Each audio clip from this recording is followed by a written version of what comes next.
Captain? What's going on, Fish? What's up, Brian Peterson? My God, Brian Peterson. That man has been touring the world. I know. Well, to the five of you that have tuned in so far, thanks for joining us in our Aftercare. You know, this show is kind of designed for games like this. There are people that are really mad right now. Yeah. Our threes didn't look like world beaters. Yeah. What are we going to do if one player goes down? Yeah. Or 11. Yeah, if all 11 go down, then we're in trouble. 22.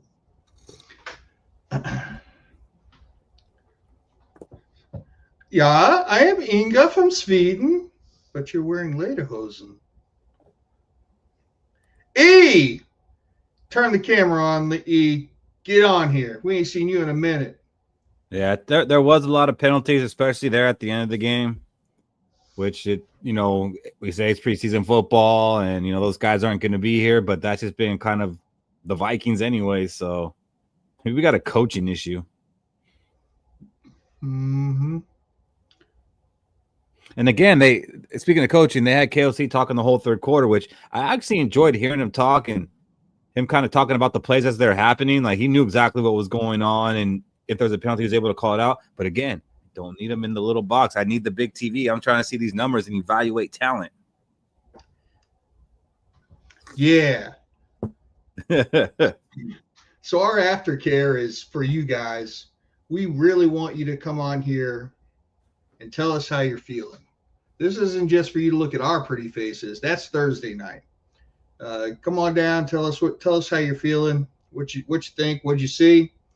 And even past KOC being on with them, I kind of liked when Jonathan Grenard was on and he was explaining how he can see if it's going to be a run or a pass based on the O-line stance. I was like, oh, look at this little crafty guy right here telling us some tricks of the trade.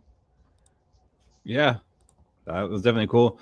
But like Robbie said, it would be cool to see somebody who's on the verge of getting cut, and they're like, why am I not going in? Why he keeps getting to make plays and I don't get to go in? Oh, man. Like, he's actually getting mad that somebody on the team made a tackle. Like, it'd have been nice to have Silas Bolden on with him when Miles Price made that return. Yeah, he probably just started taking his helmet off, taking the jersey off. Silas be like, oh, God, man. So I have posted the link into the chat on YouTube. So if you click that, you can come on screen with us and give us some of your thoughts over these last two preseason games. We want to know who you guys think is standing out and should make this 53. And like, who are you just over with? Like, go ahead and cut them now. Don't even take them to Tennessee with you, because we will be at Tennessee on Friday with Fish. You know what that means? That means we have a show on Thursday and Friday next week. Oh, yeah. That's what I wanted to prepare you for earlier, but then I stopped myself. I said, it'd be better to do it here. Yeah, Thursday and Friday. Yeah. And that Friday game is 7. Unless you go to the game, then I can't hold you accountable for being on here. Yeah, you'll find a way. Come on, Fish, in the parking lot just for a minute. Remember when in November when I walked all the way to my car over at David's Airbnb and I was just miserable from the whole situation. Yes. Brown and Watson, Gonzo. Yeah. Especially Watson. I don't know what he played pretty much the whole game, and I don't understand why. Well, Addison didn't play today. He only played in the first preseason game, but I felt he should have played today just because he's sitting out for 3 games. He's still got a month. I mean, over a month until he's playing football again. Yeah. Let me tell you something. Big Dub making a statement again. Elijah Williams, we were calling that out since last week, and he didn't disappoint. And we're gonna have to, after this, we're gonna have to get together and think about 5 players, that if the Vikings don't sign them, they're gonna get picked up, and I definitely believe he's one of them. Yeah. What was that? What was that one guy we had a couple years ago on the defensive line? Ty McGill. Ty McGill. It's having flashback to that. Making plays all over the place.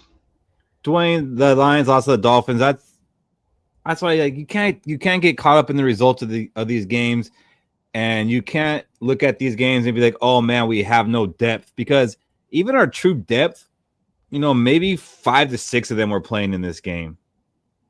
And maybe 10 players that played in this game will even make the 53-man. But there's not a lot of people who play today that are going to play significant snaps. And the guys who are, I was pretty impressed with. The defensive line came out and played well. I saw, a lot from Taki Taimani, Tyrion Ingram-Dawkins. He looks good, man. He looks good. He flashed. He's raw. He's going to, need to develop, but that's fine. He's a very young rookie, but he showed his potential. And I think we got to keep him around, because that's definitely one of those guys that if we're like, oh, let's get him on the practice squad and develop him a little bit, he'll get picked up. He was getting pushed all game, and I like that. Let me just tell you something. In the first quarter, it was our 2s versus their 1s. And to be down 7-0 at the end of the first quarter to their 1s, and that was our beginning of our depth, that's encouraging. Yeah. But what sucks is I feel we really need to be evaluating the cornerback room, and I just don't think we're playing the defense that allows us to do that.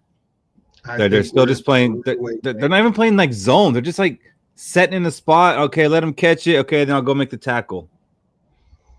So they must already know what they want from that position, because they're not doing anything where they can get a good evaluation. Kicking was good. That.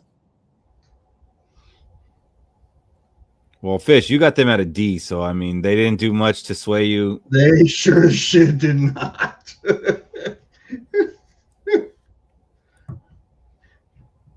Oh man, I am so I don't even care for McGlothern anymore. I'm just like, man.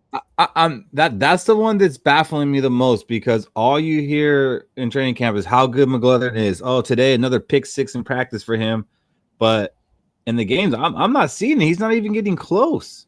Like I said, they're not really playing the coverage, but even like tackling, he's not even tackling. And there was one where I thought he should have had the pick, and he just didn't get close to it. But I don't know. Like I said, you just got to kind of watch the players and not watch the units. Yeah. So when I go to rewatch, I'll be watching the inside linebackers. Kobe King played just about the whole game. Yeah. So then there was who was his name? Austin Keys. He was in there a lot too. He was, but I found myself getting more upset with him than like, oh, okay, with him. So, yeah. The one I was disappointed in today was Chaz Chambliss, because I kind of pumped him up a lot this week, and this game I didn't see it. I mean, he made a couple little plays, but I just don't think he will be able to make this team on the outside, and that's where they had him the whole game. He was playing on the edge the whole game. And if he's going to make the roster, it would have been on the inside. I wish they would have gave him some of that Keys playing time on the inside, but that didn't happen. So he's looking like a practice squad guy at this point to me now. Okay. Brosmer, I mean, all the quarterbacks Rippon probably looked the best out of all the quarterbacks. I don't know. But he didn't play that much. Hal sucked. And not to be out on him, like he played one quarter, but it was kind of like just his decision making. He held onto the ball really long. And even when he would held on to it, he wasn't throwing it. He was running with it. And then when he made a stupid boneheaded throw for an interception, it was just like, oh, man. Like last game, it was like, I don't know what they're talking about with Hal. He looks good. Now it's like, oh, okay. I mean, I still think he's quarterback too. I don't think there's anything that's going to change that. But some doubt crept in today. And Brosmer, he's playing with 3rd and 4th stringers, I guess. The receivers weren't helping him. Aside from Tim Jones had a nice little game, especially at the end.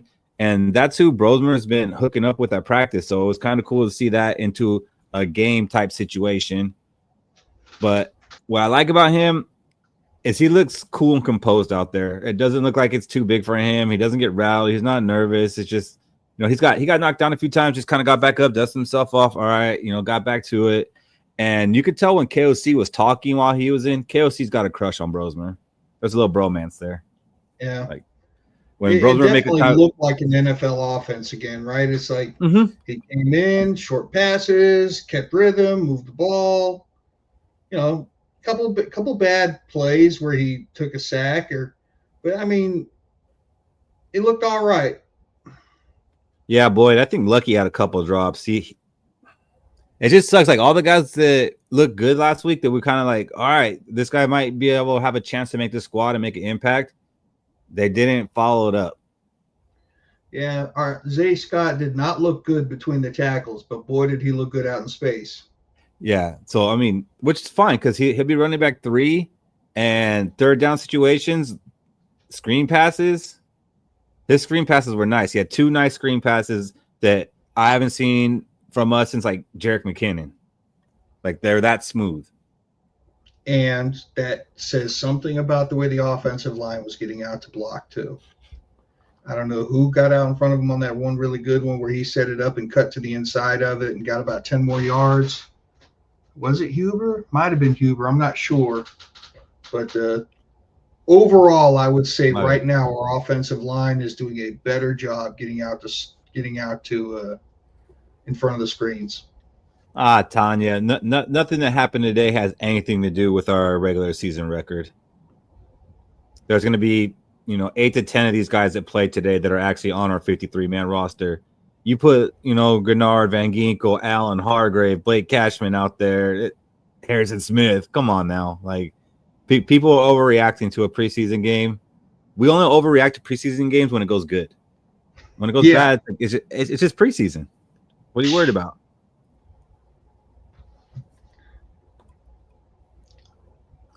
Once again, our 2s were down 7-0 at the end of the first quarter to their 1s. Or selling Ubers.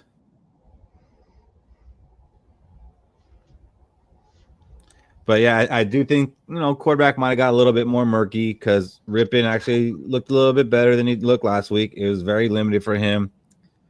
They're gonna have a tough decision on quarterback 3. Hey, there's one player that even if it is preseason, it still matters. And that is our babyface assassin is back. Yeah.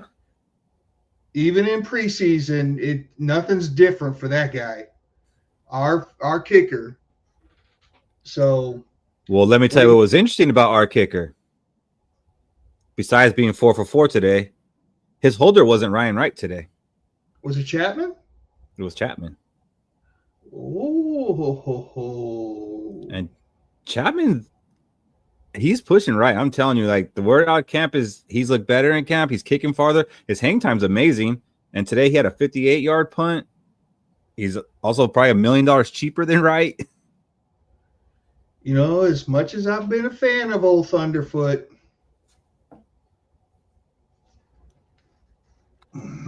that was my concern, was the holding. Well, Boyd, based on the new emergency QB rule, you really don't have to hold 3 because you can call one up from the practice squad every game. The only concern is like if you want Brosmer to be your 3rd quarterback and you try to put him on the practice squad, will somebody pick him up? Like that's the concern. The only reason you're going to keep 3 quarterbacks is because you're worried that somebody's going to pick up the 3rd QB that you actually really like. Okay, so here's the question. Are any 3 of those QBs a risk to be picked up if you try to practice squad them? Is Sam Howell a risk to get picked up? See, I don't see Sam Howell being even involved in the equation unless they pick somebody up. It's really between Rippon and Brosmer. I know Cody was trying to pump up Brosmer. It's going to be QB2 going into week 1. I don't see any way that happens at all. There's no way. Unless he comes out with Tom Brady next week. Well, he should against who he's going to be playing against. Team of Awesome Was. Oh, no, that's right. Brian's got his revenge game. Yeah. I tried looking at the stats yesterday for the Titans game. It doesn't look like Oswald got in. And like the list of defensive players, it's like I had to keep scrolling. They had a lot of guys get in. But yeah, Brosmer, I do think there might be a team out there that would actually swipe him up if we cut him, because maybe they don't have a 3rd quarterback and they're like, all right, this is somebody we can groom. Rippin, not worried, don't care. Like I said, it's time for him maybe to enter the coaching phase of his career, but I'm sure he doesn't want to give it up yet. So I don't think he'll get picked up. I think he'll end up on our practice squad or someone else's practice squad. Tennessee did win last night. They beat the Falcons. Not that it mattered. I tried watching that game when they played it on a replay. It was pretty boring. I've been actually watching a lot of preseason football, and some of it's actually been entertaining, but that one wasn't. About the most exciting thing of our game was Miles Price, man. I got to go back to it. Silas Bolden was in trouble. Yeah. I really thought Silas Bolden was going to make it as our returner, but he's shown that he can't also be a wide receiver. And then on that last punt where he was out there and he just let it go, I was like, you needed a play right now. You needed a play. And you let that ball roll inside the 10. But you know something, like my boy Keith Hansen has been telling me for like 3 or 4 years now, that return game is important. You can change the tide of a game with a good return or a return for a touchdown. Right. And like I said, Nwangu is very important to this team. And as soon as we let him go, where'd our return game go? I should have never doubted you. But Price, I also think he can come in and play a little bit of receiver when needed. Brandon Powell, paging Brandon Powell. Yeah, he can take the Brandon Powell spot. Yeah, I got Price making it. Lucky Jackson's gonna make it, but man, he did not look that great. What up, Shaq? What country are you in right now? Oh, MetLife. I'm in New Jersey. Okay, are you going to the game? Okay. Nice. So no. I'm doing a little bit of scouting for the Giants and Jets right now. Oh, it's the Giants and Jets, and go see Jackson Dart. Yeah. Oh, that sunshine, man! I thought you were still in the Caribbean. Now just outside. That's cool. Did you get a chance to watch any of the Viking game, or are you traveling? I did. Basically, pretty much, it was kind of a snooze fest. I know I seen a couple highlights. Shout out to Xavier Scott. He didn't really have many rushing yards, but you know, that quick screen game, pass game, he was getting yards after the catch. That's what I really liked. And shout out to the tight end. I don't remember his name right now off the top of my head, but he's catching a lot of passes too. Nick Van Ett. Yeah. And didn't we have him before, or was this his first time being with us?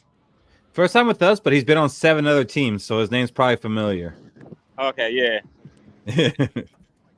I guess we had a couple of close calls with the pressure. I wish our pass rush would have did a little bit more, but it is what it is. Yeah, they were getting pressure, but not getting there. I think they got that a couple of times at the end against the Patriots 4-stringers. But the Patriots were playing hard all game. Like someone said in the chat, the Patriots were freaking zero blitzing with like 5 minutes left in the game. Yeah, they were playing like this game meant something. They were not vanillaing that at all. It's important to me, damn it. Yeah, we were super vanilla, and I hate to see how vanilla we're going to be next Friday against the Titans. Yeah, me too, and I just don't think I can bring myself to do it. I was happy to see them take a couple shots with Brosmer, though, because I did want to see that. And he had that one to, was it Sean Jones? Just missed him by a yard. Yeah. But even that one. I think KLC was saying to him, as soon as you get past him, you got to be turning and looking type of thing. Yeah, because that's where the bromance comes in, because Brosmer overthrew that ball, no matter how you want to look at it. But KLC's over there blaming, the receiver for not looking. The stepchild. It wasn't my son; it was you. Oh yeah, I'll say if none of the quarterbacks really make a change on like who's clearly the better one, we'll just go younger. Like, it makes no sense. I get we traded for Sam Howell and Brett Rippon's on the roster, but we might as well just stick with Max Brosmer because he's younger. And if he's going to give us the same amount of talent as the other two, he'll be cheaper. You know that ain't how it's gonna work, Shaq. You know that ain't how it's gonna work. I think it will. I don't think there's anything that logically makes sense for Rippon making the roster over Brosmer, except for that coaching aspect. If they want to do the whole Sean Mannion thing with them. And now for a guy that loves preseason football. Hey guys, what's up, T-Bass? I watched a little bit of it before I had to go into work. One thing, not particularly on the players of the game, one thing that I really didn't like is this virtual measurement. I just think that takes a lot away from the game. Just think of the past. 4th and 1, there's a pile up on the line. Ref calls out the chain gang. You're anticipating that stretch of the chain. The ref's almost down to his knees. You're down by one chain link, you know.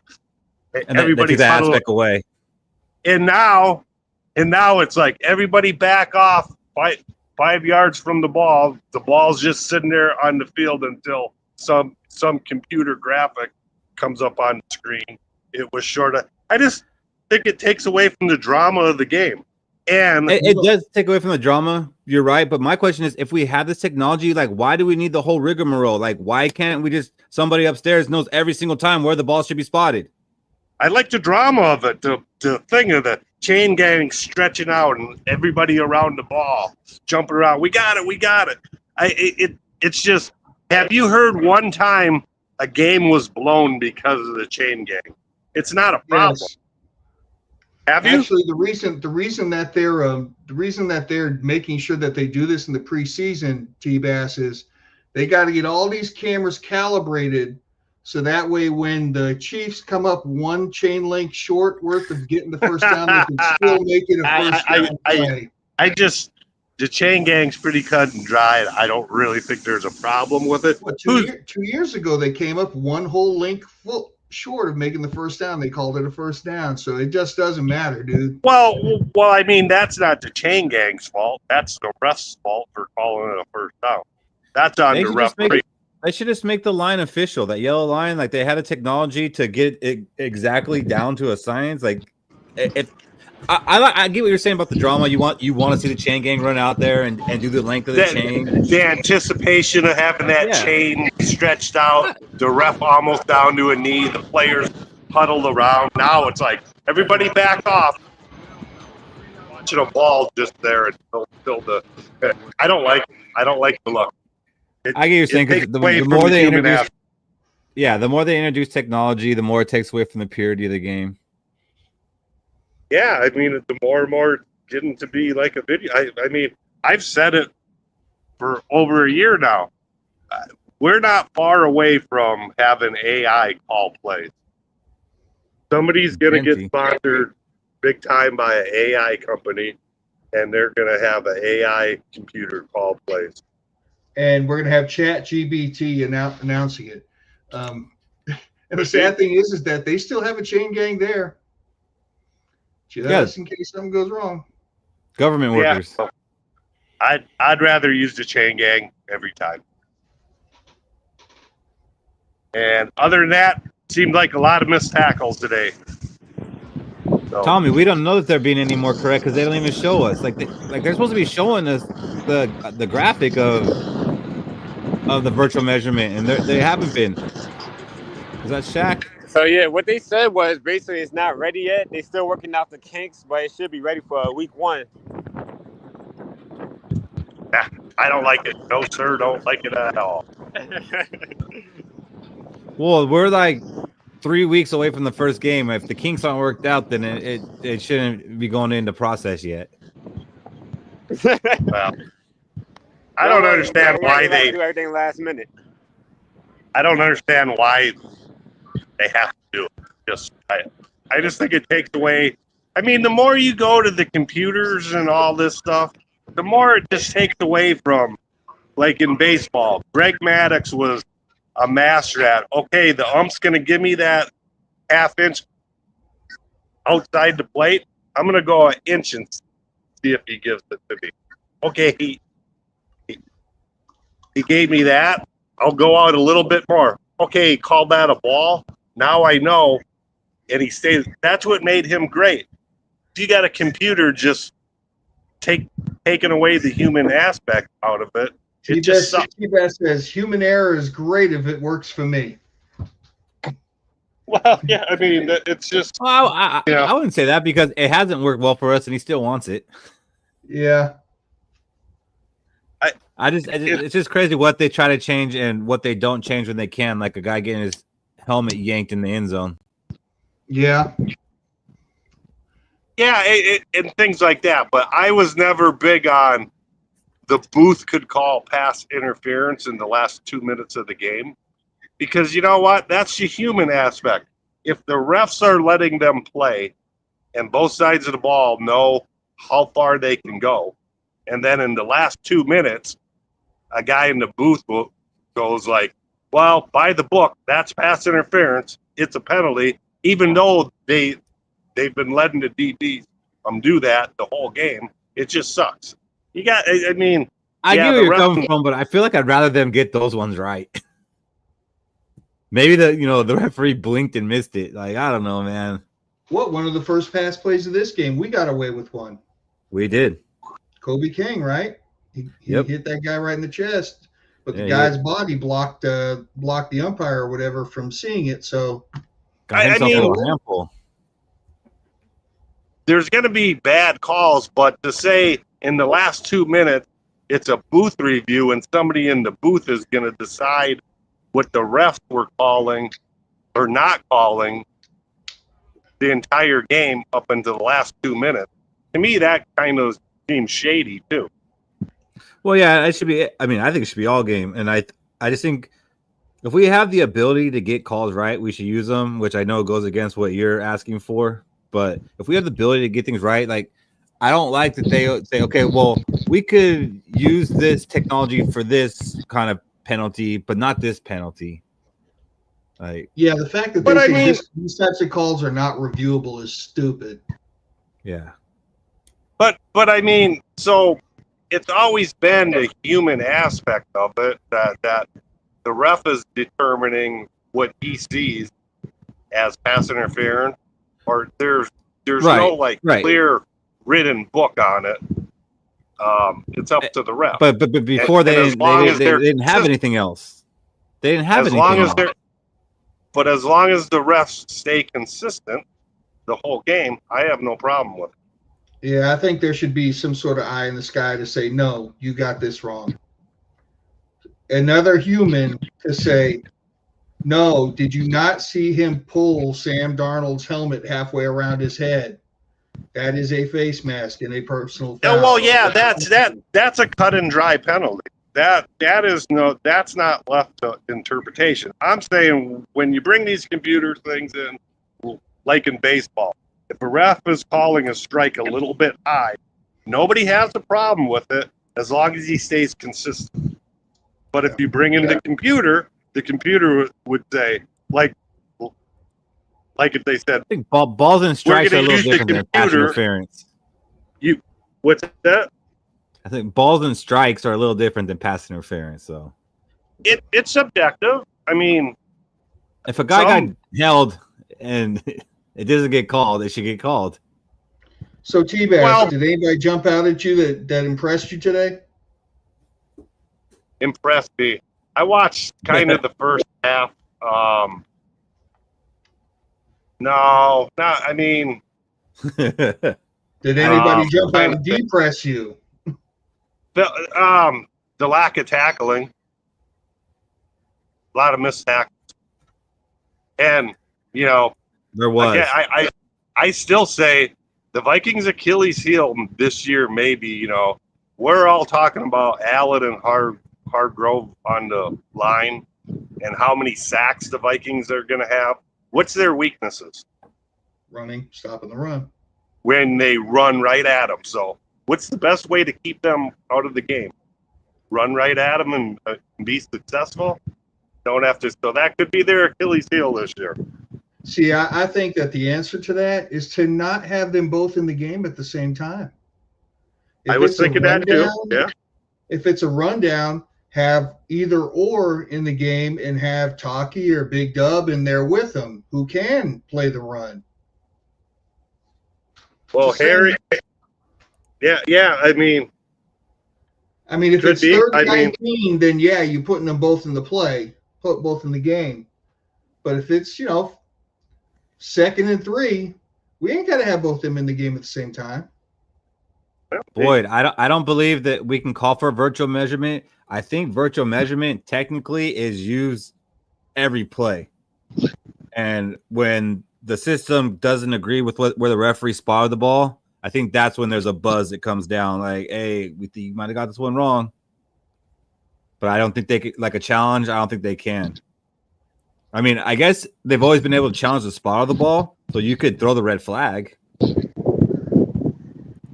Yeah, not for me. But Tom, to say balls and strikes aren't subjective, you're not watching baseball if you say balls and strikes aren't subjective. No, they shouldn't be. There's a rule, there's a standard, but to say that it's not subjective, every umpire has a different strike zone.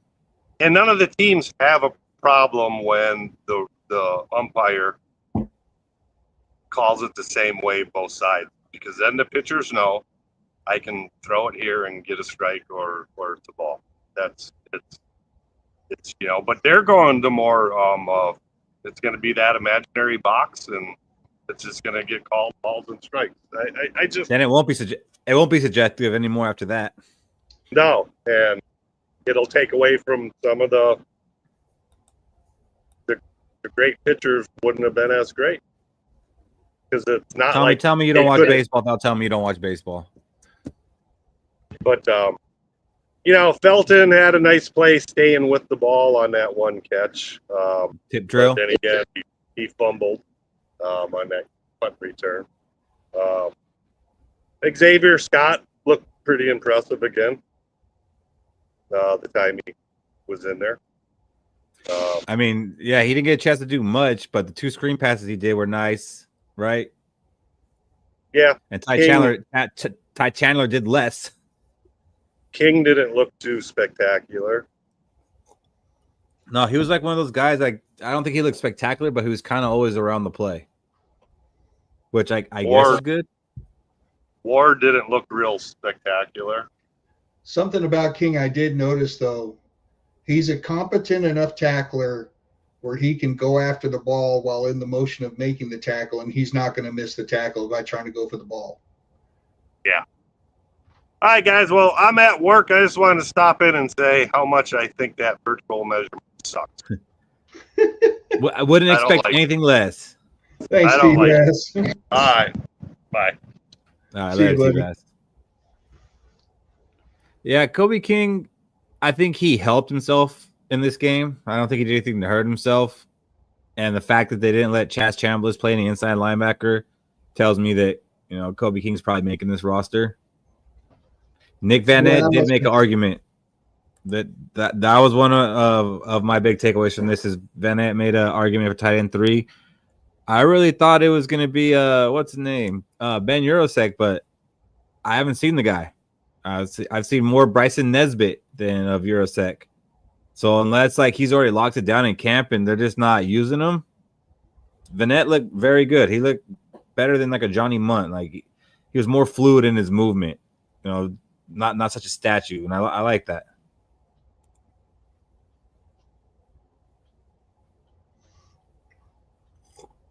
You're just saying Kobe King's a great player because his twin brother plays for the Packers.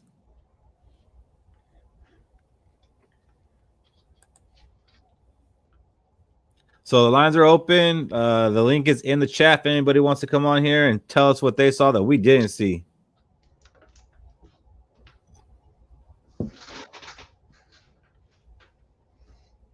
Need Tommy to get on here with all his hot takes.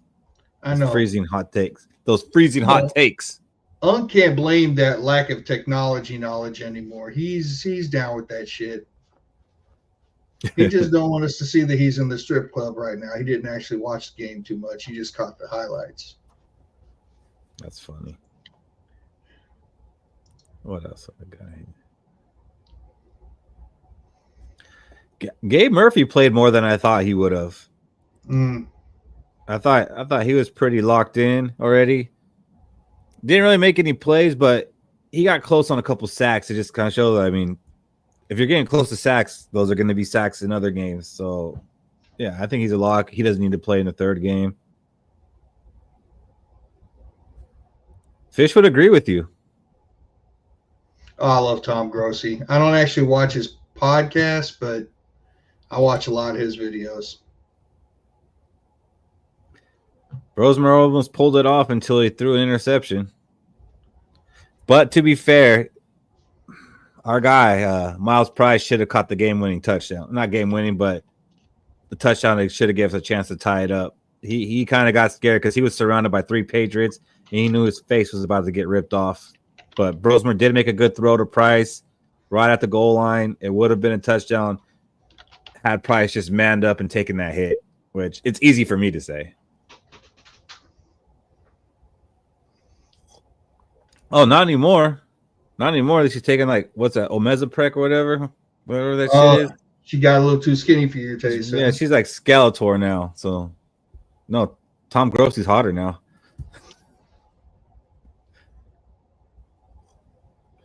Yeah, no injuries. That was good.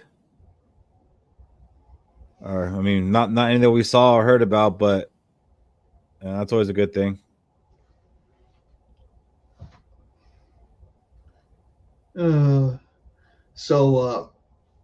Sloppy football, too many pre-snap penalties set us back. A little bit too much of the dropsies. It was just like we were watching a bunch of backups who don't get a lot of snaps play football. It was almost like that was happening, right? Yeah, almost. Tanya, I don't know if anybody will get cut this week. I mean, there might be a player here or there so they could bring somebody else in, but it's not like it was before where every week they got to get down to a certain number on the roster. Now it's after the 3rd preseason game. They're all just pretty much cut at once, which I don't know which way I like more. I mean, I kind of like they all get cut at once because it gives them, extra time, extra chance to try to make the roster. But at the same time, I like to see them narrowing it down as they go along too, because the narrow down gives you that chance of saying, "Oh, I like that guy that just got cut from this team," right? And gives you a chance to bring them in and get some preseason. Well, at the same time, though, that helps us hide players too, because when all these players are getting cut at once and you're trying to keep your own players, it makes it hard for other teams to be like, "Oh, I wanted that guy." But the narrowing down was pretty cool because it gave someone else another chance that maybe wasn't getting a chance. But yeah, it's all in one swift move, and that day's just crazy.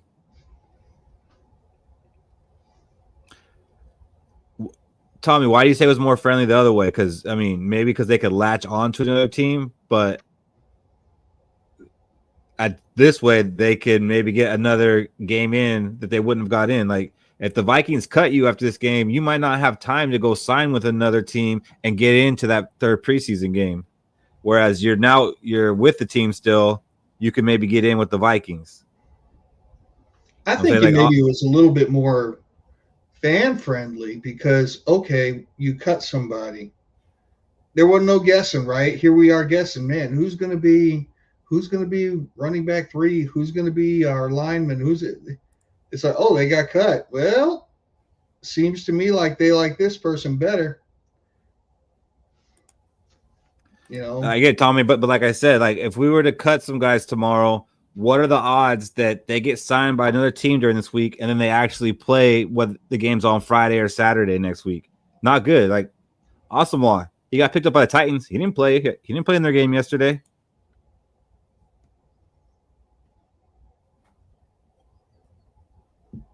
So I think it's more likely that if you're still with the team that you've been on with all camp, you're going to get another chance to play. And these guys aren't only playing to make the team they're on right now. You're putting, yourself on film so other teams can look at and they can see you. So as a guy who's just trying to make a roster, I would like to stay where I'm at, play as hard as I can, get some film. And then after the cuts, after the 3rd preseason game, if I'm not going to make a roster, at least somebody saw the film that I was able to put together and maybe make a practice squad. I appreciate that compliment, Unc. But as you know, no, you don't. My points get gooder after 11 p.m. Central Daylight Time, right, Keith? They get a lot gooder. Start talking about fantasy and everything, fantasy football. Yeah, I just can't be held back.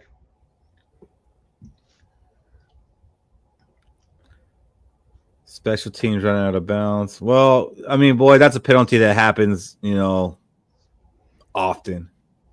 I believe that was Tim Jones, which Tim Jones shouldn't be doing it because Tim Jones is a special teams ace. Mm-hmm. I don't know, man. It's just funny seeing these guys wear jersey numbers of players that were good before, and it's hard not to think about them. Every time Tim Jones catches a pass, I can't help but to think of Stephon Diggs.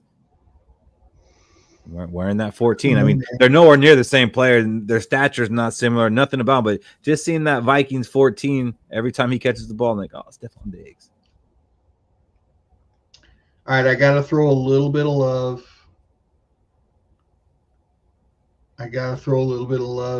It pains me to do it. Again, huh? Ty Felton looked pretty good. He looked pretty good in that game. And I'm not just talking about the tip drill. He had that really nice catch where he had to come back for it and get low. Now, he reminds me of Diggs. And it's not that's not the jersey number. I just think the way he's able to create space and get open, and he's crafty on the sidelines. A little bit of love. Not a lot. A little bit. Yeah, no. We'll get there. Take steps. Like, take it slow. Not on the first date. Still can't believe he took a wide receiver. But yeah. Yeah. Like we don't need any of those. I'll tell you what, I feel like at least one of us needs to do a really hard look at how the wide receivers have played in these two preseason games. Because that's probably the biggest, murkiest thing is who's going to be we've got 1 and 2 down pat, right? Who's going to be 3 through 5? I feel like they're trying really hard to make Thayer one of those guys, but unfortunately, I'm just not seeing it. I'm really not. But it seems like they're forcing the ball to him, and I hear he's doing great at camp, but I'm not seeing the videos of him at camp like I'm seeing of some of these other guys. Like we see videos of Lucky Jackson, we see videos of Tim Jones making catches. I'm not seeing any of Thayer, and I see them forcing him the ball during these last 2 preseason games, but I don't know that he's even made a catch. So I don't think he's going to make it, and I think they want him to because this is his 3rd year with the team. I don't remember who was number 14 last year, Tanya. Doesn't ring a bell. Matter of fact, I don't think he's on the team anymore. So did he ever really wear 14 for our team? Did he ever really?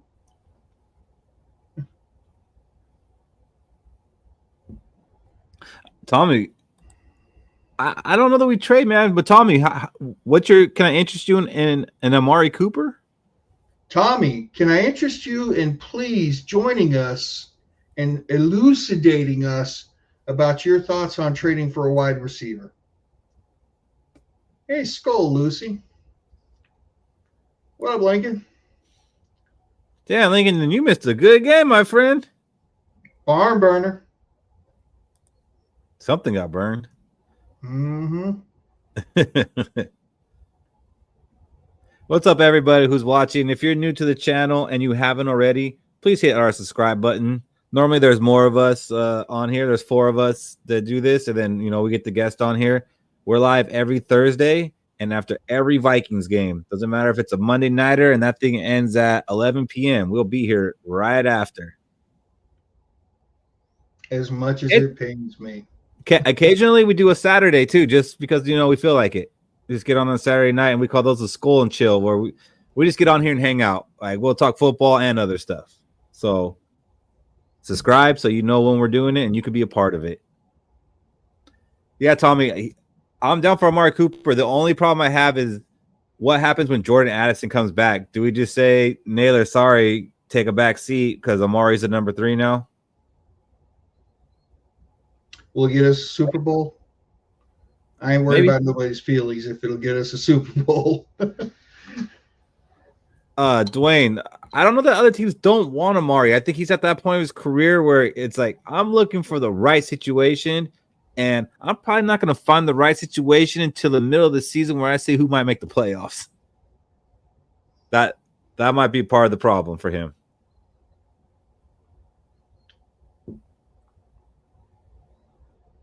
But another name did come up. I don't think we really talked about it this week. I put it on the list, but Odell Beckham. Would you guys welcome Odell Beckham here just to get us through these first 3 games? Potentially through the season? I feel like he's been linked to us every season, honestly. I feel like Odell Beckham's always linked to us. I don't know if that's because Justin Jefferson and the LSU connection. Yeah, I'm going to let the chat marinate on that one and spit out their answers first. Boyd says yes. Does he still have some juice in the tank?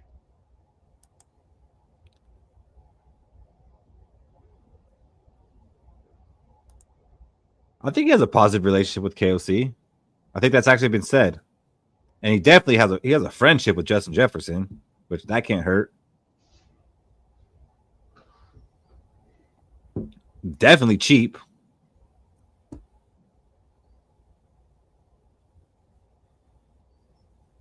I'm not seeing too many opinions on this one, which I'm surprised. I feel like everybody's got an opinion on Odell Beckham.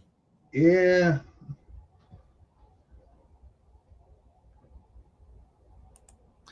I'm going to say if we had in an either-or scenario, I would take Amari Cooper. I don't care if he's more expensive. I think he would give us a better shot at a Super Bowl run if that's what we needed. Yeah, I agree with that. I really think maybe Amari's waiting to see how the first few weeks shake out. But our wide receiver, like, that's what we're supposed to be strong. That's what we were excited about. Like, this whole offseason, we're not worried about wide receiver. We're good. Why did we draft one? We don't need one. That's what I'm saying. But now it's kind of looking like our weak spot, as weak as it can look when you have a Justin Jefferson. Like, look at your wide receiver 3 is likely going to be like a UDFA for the first few weeks. Yeah. Can Ty Felton take wide receiver 3 from Lucky Jackson? You mean Jalen Naylor? Who's wide receiver 2?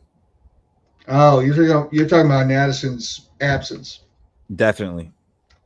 Have I called him Lucky Felton yet? If I haven't called him Lucky Felton yet, I need to get one out.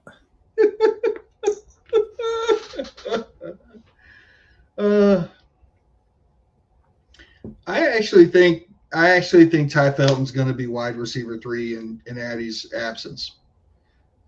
I think he is. I think he's played it, and I think Lucky Jackson probably went down a peg after this game. Any interest in Asante Samuel Jr.? There's interest from us for sure. Yep. I don't know about as far as the Vikings or even the rest of the NFL because he's still not signed, and he did have a neck surgery. And we were supposed to hear about that early July, like the update on that. And that, I don't think anybody's heard a thing about that. I mean, maybe inside the league they have, but there's been no word about how his recovery is going. So maybe there is a worry that he won't be able to play this season or not the beginning of the season. But you know what, Unc? The good news is that Deontay Walker is not showing great things in preseason, right? Yeah, we could probably pick him up off waivers for the practice squad. I mean, I've seen stuff where he's absolutely killing it in preseason.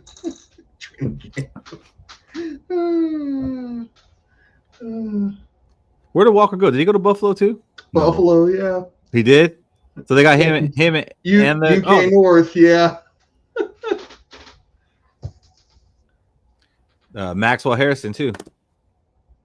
Yeah. Yeah, I think Hawk's gonna have a big season for sure.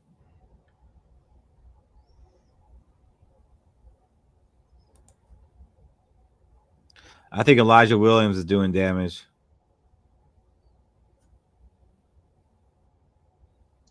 I just don't know that he makes this team, and that's going to be unfortunate. I'm going to hate it if he doesn't, man. That's going to be the cut that's going to hurt. Yeah.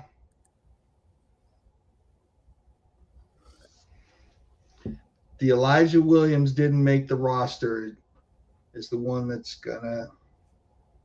Which is crazy because like I'm not even going to front. I never heard the name Elijah Williams the last preseason game. Like all camp, all offseason, not on my radar. But he's probably been the most impressive guy on the defensive side of the ball these first 2 preseason games. There are just some people that are gamers, man. Yeah. And I mean, he's making plays at the line, stopping the run. He's getting into the backfield. Speaking of getting into the backfield, Taki Taimani got back there a couple times. Yeah, Taki was like, "Wait, Big Dub trying to come for my job. Hold on." Right. I'm not gonna lie, man. I think I would keep Taki Taimani and Elijah Williams over Drake Rodriguez. Like Drake Rodriguez is a guy that we all kind of like, and they say the Vikings like him, but I haven't seen him do anything. And like we have guys that could do what he does. Like Tyrion Ingram Dawkins is going to be better than Levi Drake Rodriguez. We got Jalen Redmond. We don't have big fat guys that stuff the run and can also attack the quarterback like Taki Taimani and Elijah Williams have been doing. Ken, get up on here. I want to hear about it. Yeah. What's up, Chevy? Let's Skol, baby.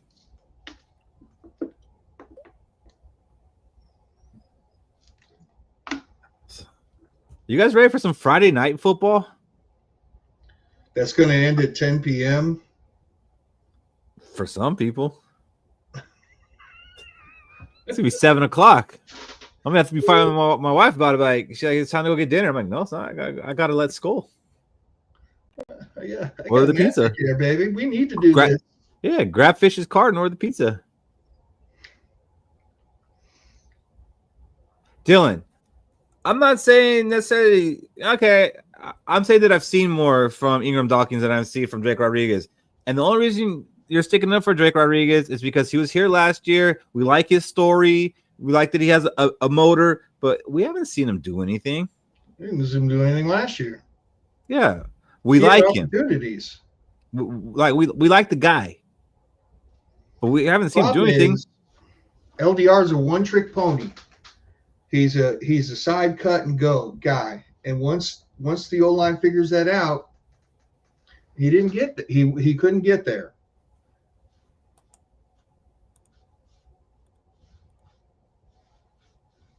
Robbie, I'm with you there. Then we gotta cut them both. Actually, I don't think Drake Rodriguez is hyphenated. Mm-mm. It's just 2 last names. It's not hyphenated. Ingram Dawkins is hyphenated though. Culture he's from, where they use what is it, the mother's last name or something like. I got educated way back in high school on that, and I've kind of muddied it up. But no, he's not hyphenated. But yeah, which I've been learning that with doing like the PowerPoints, and I gotta type their names in, and I keep hyphenating, and I go back and look at the spelling. I'm like, oh wait, it's not hyphenated. Weirdo. Cut him for that. Actually, cut him for not being hyphenated. Yeah. Yes, he does have an awesome RAS score, Dwayne, but he showed me something today, and I wanted to see something from him.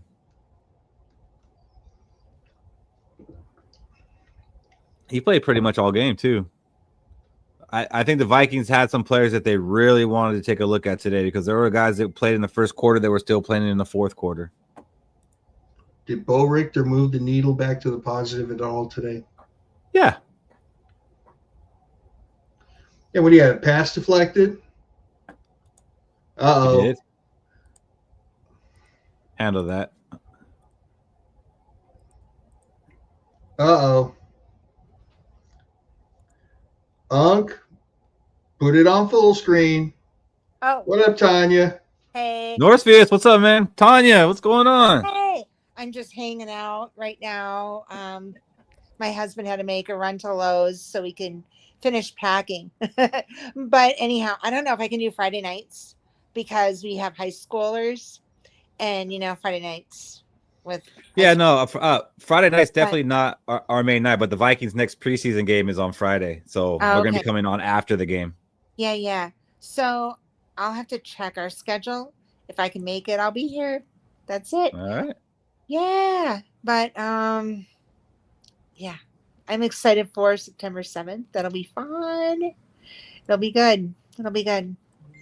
Yeah, we actually get to see the Vikings players playing, and so everybody can stop worrying about our backups and not looking good.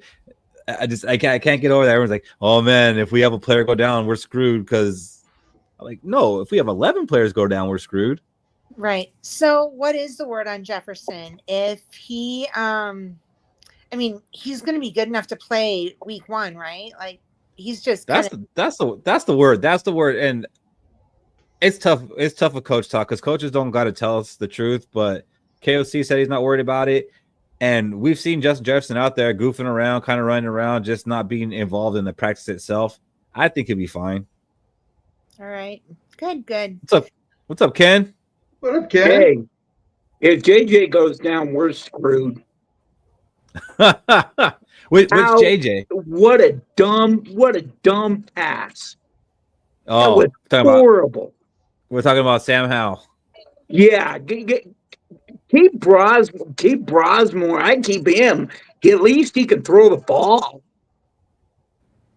Yeah, that was a silly pass, and I don't know what he thought was going to happen on that. Like it wasn't a pass. It was just like he kind of threw it up like a jump ball. Was he trying? Yeah, it was crazy. He couldn't get it out there. I'm just like, what the hell? You're supposed to be our backup? And he looked good last week, and I think where's Mullins? We need Mullins back. Mullins is in Jacksonville. For the people in the back, Ken. Mullins is in Jacksonville. I know. I was just saying. I think I'd rather have him than Sam Howell. No. Yeah, I'd agree with that. I think Mullins is a very good backup quarterback, one of the best backup quarterbacks in the league. You don't want him to start 5 games, but if you need him to come in for a series, you need him to come and play 1 game, he's one of the top 5 guys that could do that in this league. If you're a 0-0 score and things just don't look good, you know what? Need somebody to come and get 1 drive for a field goal to win that game. This game, I bet he could do that. You know what pissed me off about this game the most? The missed tackles. I never seen so many missed tackles on a pro football team in my whole entire life. It was pretty bad. Even for preseason standards, the tackling was pretty atrocious, especially after the first wave. Like, I felt the defensive line and the edges played pretty well this game. But when it got to the linebackers and the secondary, real shaky. How that little Chisholm guy could look like Marshawn Lynch getting in for that touchdown. Northfield, yeah, me, Fish, Cody, and Shaq will be there at Skol Fest. Yay. Yes, sir. I think I wanted to pull what hair I have left out. Yeah, Brian, some people on the 53 played, but I don't think anybody who's going to be a starter played. I'm trying to think. I don't think anybody who would be not one starter played. I don't think not one starter played, did they? No, but you got guys like Mekhi Blackman and probably Dwight McLaughlin, and they're going to make the roster. A couple Vaughn guys on looked really good. My Utah guy. Vaughn looks good. He I'm looks like on a your player. side with him, Ken. Yeah, I think Vaughn makes the team, but I don't think he really plays. He'll probably, you think Batty's going to make the team? No. You don't? I don't think Batty's getting enough run to say that, because we already got 5 guys who are going to make this team on the outside. Well, maybe he makes it in special teams. He's fast. He's pretty fast for a big guy. Yeah, I don't see it, because we got a lot of guys who are going to be able to play on the offensive defensive side of the ball and special teams. We're not going to be. If he goes to another team, they're going to be sorry. He's a future. I'm telling you. Well, that future needs to be soon because he's like 26 years old. He could still go to another team. This has happened to the Vikings a lot, to where another players went to another team and did great. Tanya. Yeah. RB3, Zay Scott or Ty Chandler? I was kind of bummed we couldn't see Diggs, though. I wanted to see Diggs. I don't know. I'd have to go back and watch more video to have a better opinion on that for RB3. I'm gonna tell you right now, it's Xavier Scott. Okay. I wouldn't keep Chandler. He didn't show nothing today again. Even if it wasn't Xavier Scott, it's definitely not Tyson Chandler. Well, do you think that he just had a bad day, or that's just? I think he's had a bad about 1.5 years. All right. I mean, myself personally, I don't think he's good enough to be on this roster. I don't. They got to have somebody else that can kick return. I mean, it's not that big of, Miles Price. Yeah, I would keep him. Is he the guy that caught that screen pass? Is that who that was? That was the guy who caught that screen pass, right? That was Xavier Scott. Yeah, I think I'd keep him over Chandler. Miles Price is the guy who had the 81-yard kickoff return in the fourth quarter? Mm-hmm. But Miles Price is one of the few guys that I think improved his stock today. Except, I got to dock him a point for that alligator army and that what would have been a touchdown at the end of the game, and I guarantee you that's going to get brought up. So speaking of who's going to play week 1. I saw an article that says that it's really looking good that Christian Darrisaw is going to be playing week 1, and that's amazing. It is. And that's good news. That's great news. I mean, he's doing 11-on-11 drills, so that's a good sign. Because if he wasn't healthy enough to do so, they wouldn't be risking it for practice if they were having expectations of him being out there for the game. Mm-hmm. So Ken, some other teams are playing their starters, and preseason, usually gives all those backups a chance. So I'm just wondering. Why can I hear you guys very well? You can't hear me very well? No, I can hear you great. I can hear you fine. So I'm just wondering. Ken's issues. When you've got it's my issue. Put on your hearing aids. Well, there's no hearing aid. Plug them in. No. Okay. No, but so you've got some teams playing their starters during preseason, and you've got some other teams just playing their backups, trying to figure out who they're going to keep and not keep. And I'm wondering how that affects the reality of how good some teams are against others. You know what I mean? Because if you just got backups playing backups, then that, okay, they aren't the starters. But if you've actually got teams with starters playing against backups, you know what I'm saying? Case in point, like today. Yeah. For the first quarter, the New England Patriots had almost all of their ones playing against our twos. How did you feel about that, Tanya? I couldn't watch the game. I've been helping my daughter move. Oh. Well, if you go to Minnesota Viking Fans Uncensored and look at the post, you will see that it distorts reality tremendously. Yeah. So I'm hoping that, our bandwagoners still stick with us and don't say, although they'll be back after McCarthy throws 3 touchdowns and gets, wins the game on Monday night against the Bears. Yeah. Yeah. Well, and I messaged you, Keith, just knowing that the Vikings, I've watched the Vikings for over 40 years, right? So I've known them over and over and over. I still think we're going to have 2 losses. I think we're going to lose to the Eagles just because they have a solid team. We could beat them. We have a great team too. But I think if we lose to anybody, it could be the Eagles, Super Bowl champions, whatever. I'll tell you what. I would settle for 14-3 if we can get one of the wins against the Eagles. That would be great. That'd be great. But I was also saying, I think we're going to have a stupid loss just because that's what the Vikings do. I'd almost be down to lose to the Falcons if we can get an Eagles win. No. Did you say you You're think we're going going to to go be there. 14-3? I know. So you see how bad that I want to beat the Eagles. Yeah, I want to beat the Eagles too. I do like Jalen Hurts. I do like Saquon Barkley. They're just amazing players. I do. I like them off the field as well as I do on the field. But at the same time, I think it's going to be a competitive game. But I think if we lose to a stupid team just because, you know, they get their egos high around weeks 5, 6, whatever, and then they're like, "Oh, we'll show up for part of the day, for part of the game, have this huge lead, and then lose at the end." And I can just kind of see that happening. Yeah, where it's like everybody's like, "Oh yeah, we got this, we got this, we got this. We don't need to watch the last 2 minutes." Then boom, we lose. They're like, "Wait, what happens?" So that's where I'm going with 15-2. I'm changing the verbal to a 3-bedroom. Keith can sleep in the car. Or 14. I'll be sleeping with you. What?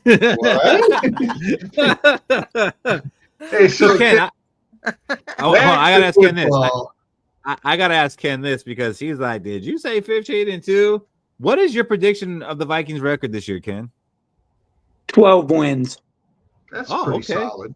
12 is good. 12 is solid. That's one better than what I think. 12 gets us into the playoffs.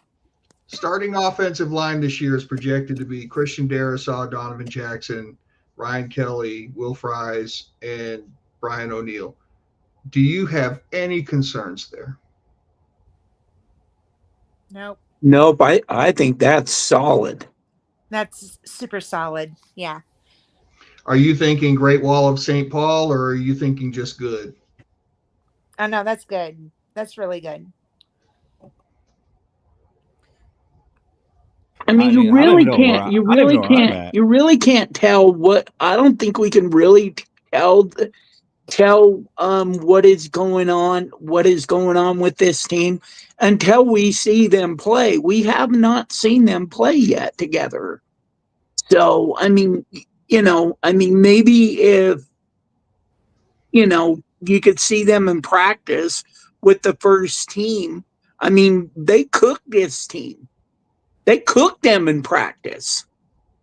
Didn't they? New England? Yeah. Well, so, they cooked us day one. We cooked them day two. I think that, if you're going to, the Vikings made one big mistake this year, and it's not going out and getting a third wideout. Who is going to be the third wideout?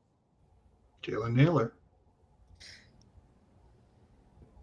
I like it. Jalen Naylor starting week 4. Yeah. I like Naylor. Yeah, but if you would have got, I mean, why Panthers don't need Thielen. Why not go get Thielen back? Good possession receiver. You probably have to give up a maybe a 5th or 6th round draft pick for him, but God, get something.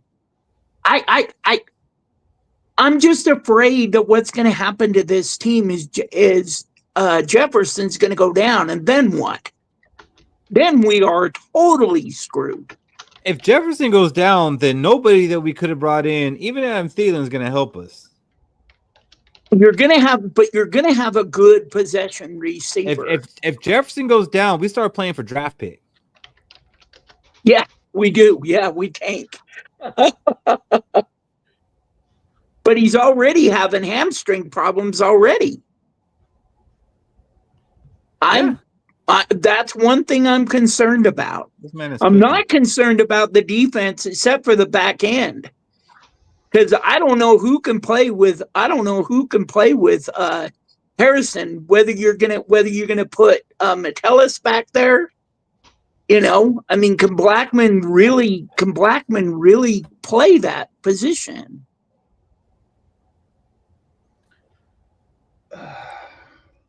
Well, the fact that we didn't see Jeff Okudah today tells me he's got cornerback 3 locked up. or they were Or he's really getting trying cut. or he's going to get cut. Ken, you're going to be proud of me because a while ago I made a hot take that Vaughn was going to beat Okuda out for the 53. That Okuda won't make it, or he will. That Vaughn You gotta would hear beat Tanya? Okuda out for a spot on the 53. All right, Skol, Tanya. Well, I would keep. Tanya? I would keep Vaughn. I would keep Vaughn because he's big and he's lanky. I mean, the guy can really play. I mean, I like that about him. I like his length, and he's a tackler too. And he's Utah. Tackling. He's a Utah player. Oh yeah, everybody's got something wrong with them, you know. Speaking of somebody having something wrong with them, I just didn't like all the missed tackles. Yeah. I wish that they would have. I wish that they need to get back to the fundamentals. You can't miss that many tackles. You're going to lose. how do you have a defensive coordinator like B-Flow and not be able to tackle? Is he too busy playing position? That's what I'm sure those guys are going to find out come Monday or Tuesday. Or do they even practice on Tuesday? Because that used to be Kirk Cousins' day off. I don't think they do. They didn't practice this week on Tuesday. So Tuesday's generally like a day off, but players still go in, get a workout in, watch film at the facility. It's just not required. And most starting quarterbacks participate in that. And that's why it was a big deal that Kirk didn't. Yeah. So how have you guys been? I haven't talked to you guys. I got to talk to you guys that one night for a couple of minutes. I've been so busy. busy. To the home opener, Ken. We're fabulous. Yeah, we're just getting ready for this season to start. Silly season is upon us. We're going to the home opener against the Falcons. Oh, are you? Yeah, we're going to be there. So you're flying all the way from California over there? Yeah, and Fish is freaking taking a horse from Kentucky. Yeah. Oh. So Ken, I'm actually driving over to pick Cody up in Missouri. Then we're heading up, and we're gonna pick Shaq and Keith up at the airport, and then it's on like Donkey Kong. Oh, well, that sounds fun.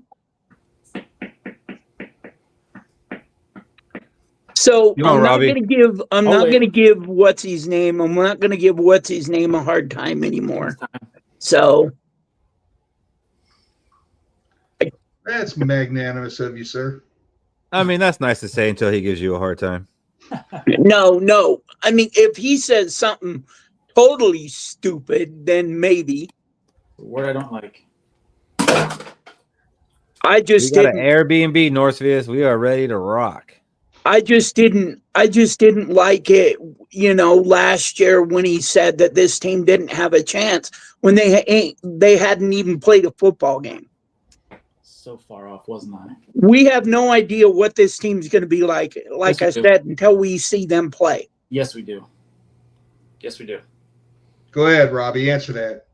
I'm going to start. First of all, can we get over the hometown feel shit? I mentioned this last week with the Matt Bozemer shit. And it was repeated with the Adam Thielen shit. No more feel good story shit. Let's move on from those. Both those players are inadequate for this team to be successful. Cut them both and move on from the other story. Panthers don't want it. We can't cut Thielen because he's not on our team. That's why I said the rest of my sentence. Sir. You said cut them both. Cut them both. Can't cut them. And or was the rest of my sentence. No, it was applicable to Adam Thielen. Thank you, sir. You said cut them both, and you're wrong. And then you're cherry picking the sentence to seem right because you're always right. No, I am. You're right about that. The one time you're right is when you say that. You're 100% right until you're not. Well, until then, I'm right. So we'll wait and see if that happens. Oh shit! Never mind. I take back those statements. No, we should do really great this year, as we were talking records, because the two teams that are really good in the NFC that'll probably, I think either one of them will take the whole damn Super Bowl are the Eagles. We're sure as fuck not better than them. And I hate to say it, and nobody's talked about this other team, the Rams. The Rams are very, very, very, very, very, very good. And I hate it. we're not beating either one of those teams. I don't care if we get to the playoffs. We're not beating them. Hey, So Robbie, I don't know the answer to this. This is a legitimate question, okay? What have the Rams done in the offseason to improve off of last year? Who'd they get? They drafted well, and their defense. Who'd they draft? Their defense is nasty. Exactly. Their offensive line is nasty. They have no weaknesses. Jargon. They have no weaknesses. The Eagles have zero weaknesses. I'm not even talking. They don't have a weakness. Their quarterback has a back injury, and they might be signing Kirk Cousins. Their quarterback has flare-ups, and he takes he's getting the epidurals, which I honestly think, as like we say that, I'm like, that's an extreme. But as a football player, is that? I'm not trying to rationalize a comment, but at the same time, we're out of our scope when it comes to injuries of that kind of caliber. Like, that's some orthopedic shit that we can't fathom. So from us mortals looking at that, that's extreme. But for us, like, that maybe we can't speak on that. Like, that is an extreme level of pain reduction, but we're not him. And hey, Robbie, I got a question for you about the record. Do you think it's likely that we could be 10-6 this year and be a more legitimate threat in the playoffs than last year? I did have us at 11-6/10. Or excuse me, 11-6 or 11-6, 10-7. That's where I had us, and I'm still going to stick with that.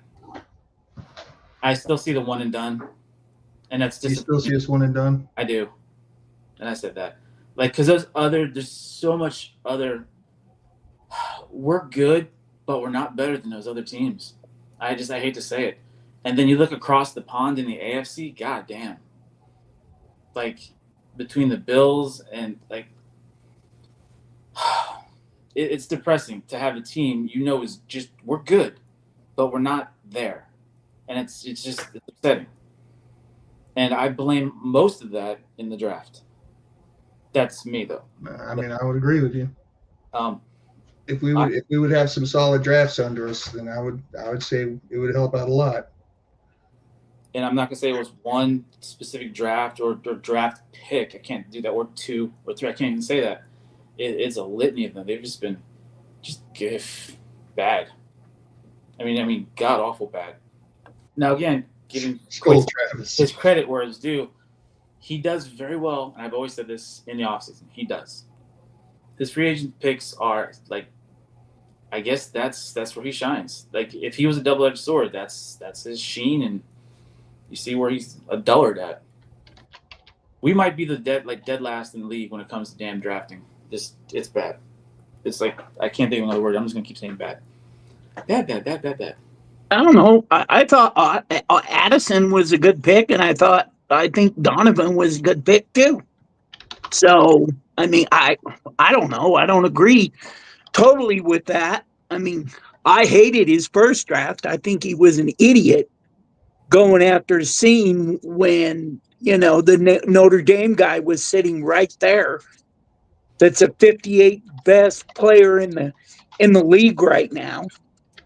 We don't draft players to fit needs, and that's my problem.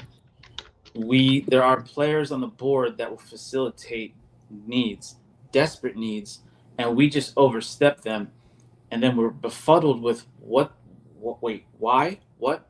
Why? Well, I think a key to this year too is how Hawkinson's going to come back too. If he comes back strong, then that's going to give JJ, a really good target to throw to. I think he's gonna be a big, huge difference. But the problem with this team that I see is the depth. There's not a lot of depth on this team. Yeah, we saw that. All right, let's do this. Let's do this on the depth. I think our depth is really good on the edge. On the edge, yes. I think our depth is pretty good at defensive tackle. That's very specific, but I mean, across the board, it's not. Like, let's stick defense. Our secondary, our starters, shit. After that, it's more than shit. It's C. diff encased in friggin' upper GI bleed shit. It's bad. It's like, I just said something and I can't even identify it as shit. That's how bad our damn secondary is. And we did we didn't draft those. Fucking damn. We drafted a guard. Never mind. I think, Robbie, I think that Vaughn can be good with the right coach. I think he can be really good. He's big, he's lanky, he's fast. He's a good cover guy. He's not going to be this year. He's going to take a little developmental. Right. And who knows how Blackman's going to play? I mean, Blackman could come in and he could be lights out. You know. Our star safety's on his last leg. He honestly, I think this is a farewell, like one of those, again, hometown kind of yay, yip, yip tours. And he's played well for us, but we should have drafted a safety. We should have drafted a corner, something in the damn secondary. And this is like, we're still relying heavily on ticket sales and all that other bullshit to boost morale and hope that translates to wins. And that shit's not going to happen. Yeah, because drafting guards typically sells tickets. Nope, and but we have our hometown hero. He's our guy. He's our safety, and he hands out turkeys and shit. Good job. That's why we didn't draft the safety there, Bucko, because we have our hometown hero at safety. Oh, I love Harrison Smith. I love him. I think he's one of the greatest safeties to ever play this game. It's his time. It's his time. When I would definitely say he's fair enough. Let's use this as more apropos statement then. He's the leader of that secondary, and shit rolls downhill. Our secondary is garbage, and as leader of garbage, your head's on the chopping block. You replace leadership. Replace his ass. That's me. It's popular. Don't care. With who? I don't totally agree with you. Sir? Oh, fuck. Fish, we had our pick of the litter. No, I really didn't want to get started on that today, so I'm going to bow out of the conversation. It's like I was fishing a little bit on that one, sir. No pun intended, but not a full casting net, just maybe like little casting. No, I'm saying that I've said it enough times about our first round pick in the draft that I'm not going to. That's what a Fish, great player, unnecessary. Do you remember what I said about that draft? What was going to happen to this team? What'd you say, Ken? Yes. That draft was going to set this team back 2 years, and that's exactly what it did. Because you should have made your pick. You had the perfect guy. In safety to take, and you didn't take him. 2022. You thought maybe that you could trade back and get a I call him a Walmart player. You get somebody that's maybe that you think that you can mold and shape, but they had him. They should have took him. Ken, which year are you talking about? I'm talking about the Notre Dame player. I can't remember his. Huh? You're talking about the Kyle Hamilton, Lewis. Yeah, Kyle Hamilton. He was right there. You should have took him. You should have took him, and you should not. You should not. When you, I would never, as a GM in this league, or any league, basketball, hockey, any league, I would not trade in my division. I would not do it because you're making your division better. Unless you're screwing them over and you got one over on them, which is what I believe the Hawkinson deal got one over on us. We left too much on the table. Lions fans. I don't know. Lions fans are still laughing at us about that shit. What is Hawkinson? Hawkinson's a top 10 tight end in the league. The Lions were prepared to give us another first-round draft pick with that trade, and Kwesi left that pick on the table. Kwesi was lowballed and took the offer. That's my problem with that trade. That has nothing to do with Hawkinson, though. But Fair enough. I'm talking about the Lewis. I'm talking about the Lewis. I know, but then Hawkinson got brought into it. Yeah, no, there's no doubt about that. We got played on that one, right, twice, because then we traded back. We traded back again. And I hate that. I honestly that to me is like the worst. And he wasn't even a first-round draft pick. He was a second-round draft pick. He was the first pick in the second round. Who? Steen. No. Yeah. 31st pick. Okay. Well, that's still a second-round pick, in my opinion. Well, in your opinion, but what it actually is a first-round pick.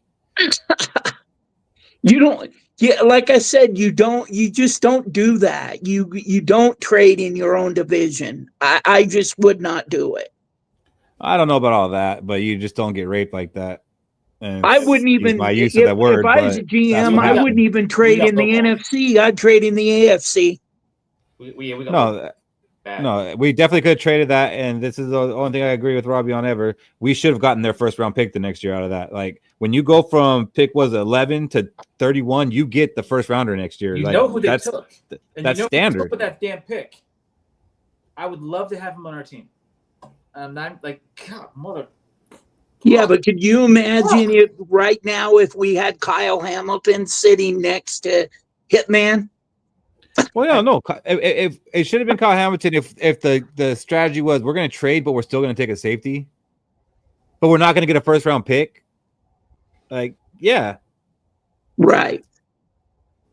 That's what that's what I was telling Fish when I came on that one time. This set this team back a lot. That draft did, because there's nobody. There's only one. Is there anybody even left on the team? One from that draft? No, wait. Two. Naylor and Chandler. And Chandler's going to go this year. He ain't going to make the team. I guarantee you, he's not going to make the team. And Naylor's a third stringer, or our third. Wayne does make a pretty good point, guys. The Eagles drafted Jalen Reagor instead of Justin Jefferson, and since then they've been to 2 Super Bowls.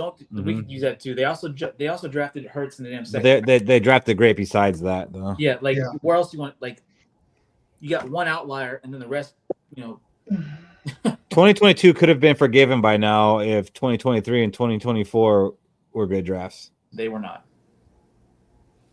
I mean, we this franchise has made so many dumb moves. I mean, I love this franchise, but they have made so many dumb. The Herschel Walker, that was the Kirk Cousins. No, Herschel. I mean, come on, give me a break. Yeah, we got Justin Jefferson, and we end up getting Randy Moss and Chris Carter.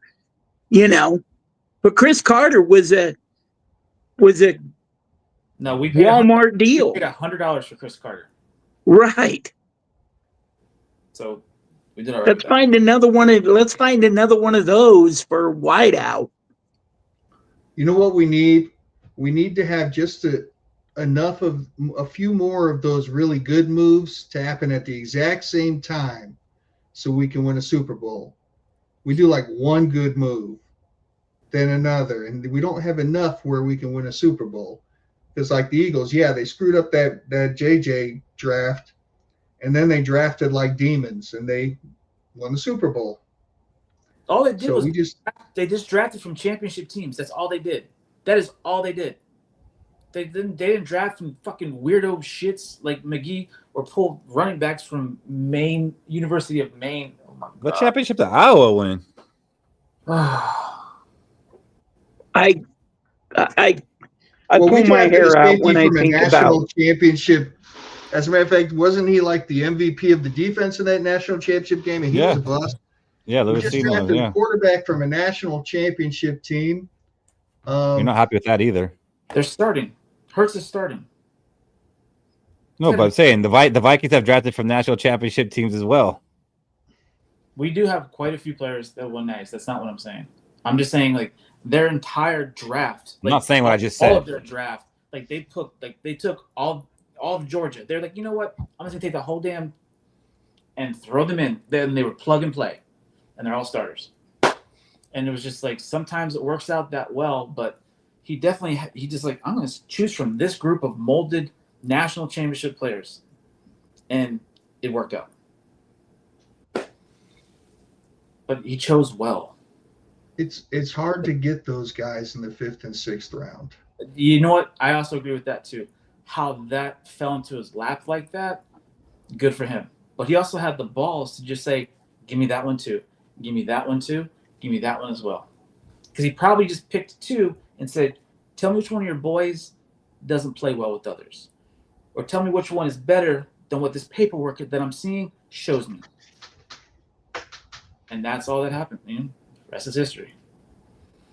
But I'm envious of that, just to see that. But so, hey, guys, let's look at Friday. Is there anything that we want to see happen on Friday? I want to see J.J. McCarthy in the starting offensive line play. I'm with that. But we're not going to get that. I want them to work on fundamentals and tackle. If they would have tackled today, they probably would have won. I just want them to shorten it up, which they kind of did today, like the depth chart. I want to see guys who actually have a chance to make the roster, the guys that are actually on the bubble. I don't want to see guys that have no chance to make the roster. Like, let's shorten it up, and that means we have the same 22 guys playing the whole game, then that's what it should be. If they've already made up their mind about some guys, there's no reason to put them in. I want to see guys on the bubble that have to go out there and make a play to have a chance to, make the team. Normally the third game, it's not that, though. It's normally guys that aren't going to make the team out there. All right. And now the next most important topic about this upcoming week. What do you want to see from us on Thursday? Fish shirtless. I get a vote, right? I get a vote, right? Well, I think more or less you guys give plenty of information. You guys have a great show. I mean, I love watching it. If I can't watch it or I'm working or something like that, I always watch it afterwards. So I'm always watching you guys. It's just sometimes I got to work. So, E, we will take shots if you join us for shots. Yeah, E. Yeah, E. Yeah, I don't drink, so that ain't happening with me. Neither do I, but I'm just E's not going to come on either. Did I tell you, Keith, that my brother died? No, I don't think you did. Oh.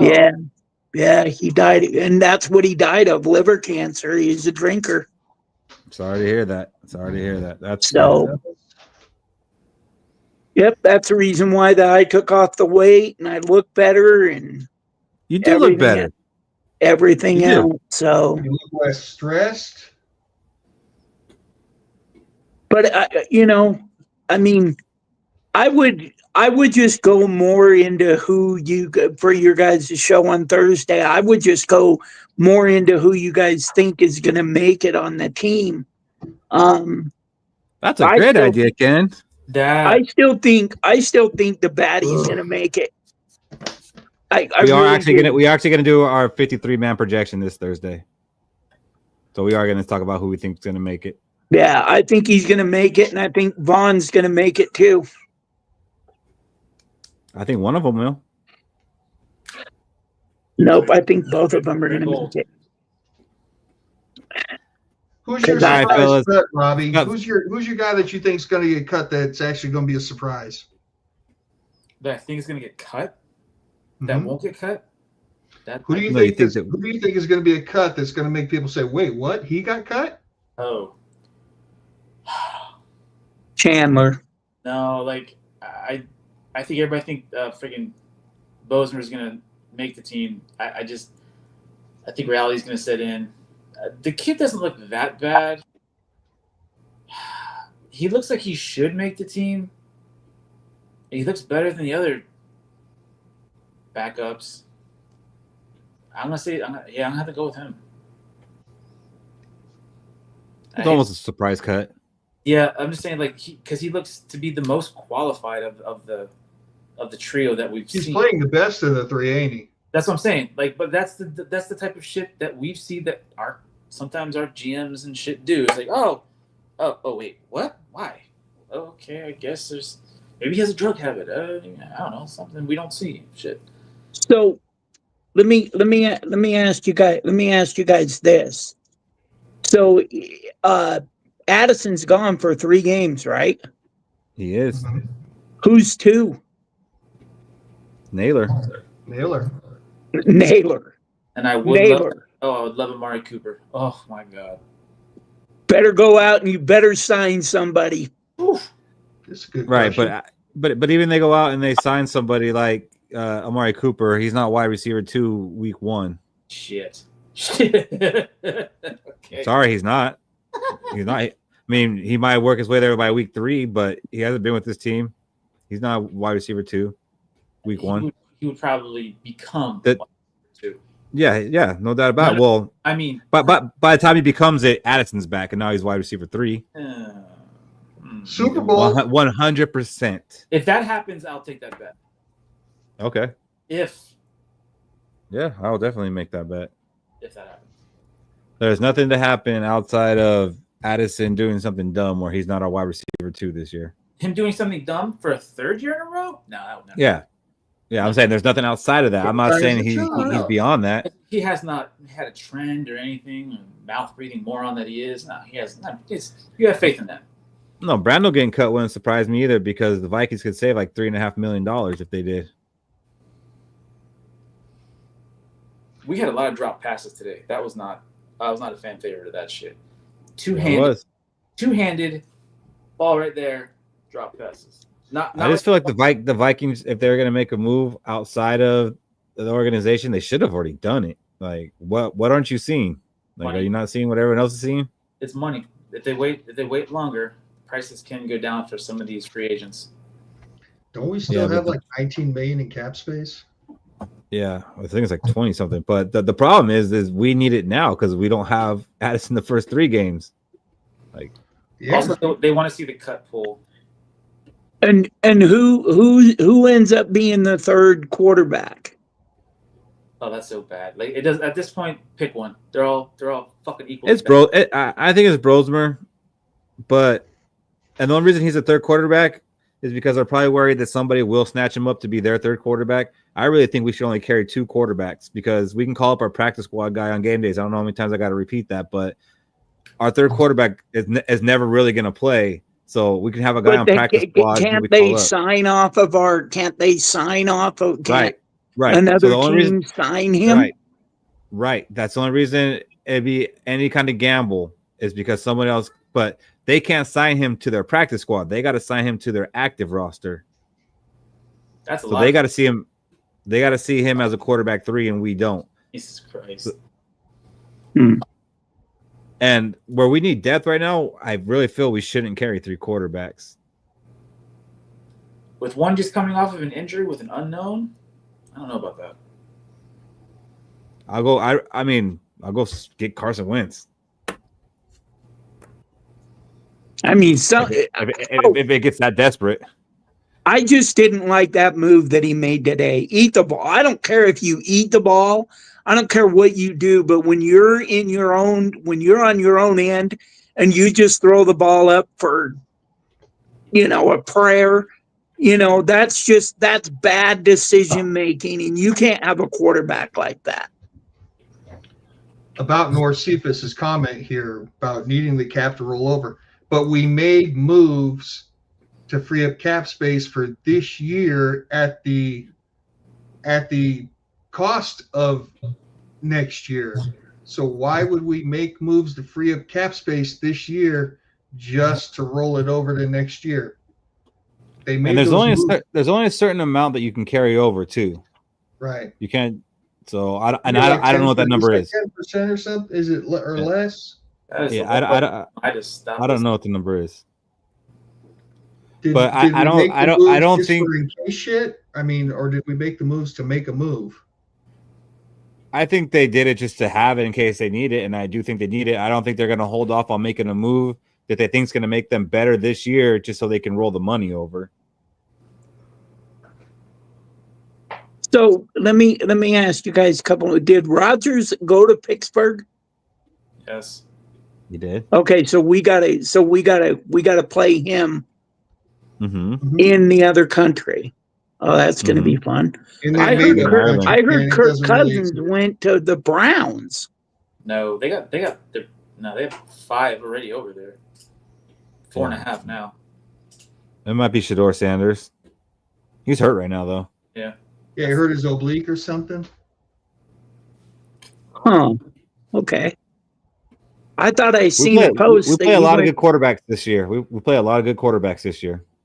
So There's if we this win one 12 guy games, named Jackson in impressive. Baltimore, Burrow in Cincinnati, Burrow in Cincinnati. Daniels. Goff twice. Jaden Daniels, Goff twice. Up twice. Yeah, I think it's going to be a tough year, but nobody picked us to do anything last year, so. Sam Darnold. We gotta play Sam Darnold. Dak Prescott. Well, I'm not worried about him. Nobody is. Cowboys are Cowboys. Sam Darnold led the Eagles, the Seahawks on a touchdown drive yesterday. Very methodical. Yeah, against KC. Yeah. So. I mean, it was mostly screen passes. I don't know. Maybe we should have kept him one more year. Nah. You bite your tongue. Nah. Jalen Milroe will be the starting quarterback by the time we play him. I said week 8. He would be starting by week 8. I can see it. You thinking? I can see it. I can see it. But fellas, I'm gonna let everybody get on with their weekend, and we're gonna get out of here. This went a lot longer than I thought it would have, right, Fish? 11 o'clock, here we come. 10 tends to happen. So, Ken, why don't you give us some final words? Well, I did not like, as I said, I did not like the tackling today.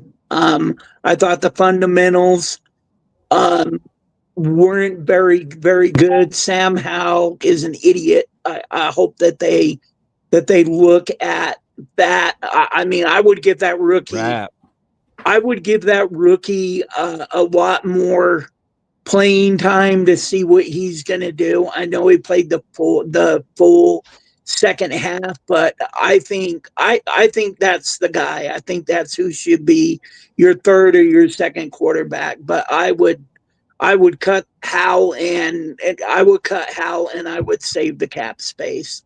That's me. Very bold to cut Howell right now, but we'll see. What do you got, Robbie? Much love to the 2 most impressive players on the field today. That was Anthony Jennings and my boy Will Reichard, which I will not discuss him too much. I was waiting for that. I was waiting for that whole time. So was I. It's a jinx, so I will not discuss him too much. Both of those players come from one of the greatest schools ever, if not the greatest schools, taught by the greatest coaches of all times. Now end it there. Same school and coaches as Dallas Turner. What do you got, Fish? 4 Vikings fans, 5 Vikings fans, everybody. We're here for you in the aftercare. We'll see you on Thursday at 8:30-ish Central Daylight Time. And then we're going to see you again at about 100 o'clock on Friday night after that game for another aftercare. Yeah, we got 2 shows back to back on Thursday and Friday next week. So join us for that. Join us for that. And if you guys haven't hit that subscribe button yet and you're watching on YouTube, please do so. Thanks for joining us. And next time, jump on this aftercare with us, and like Robbie and Ken did. We want to hear from all of you. See you guys on Thursday with our 53-man projection. Let's Skol. Skol.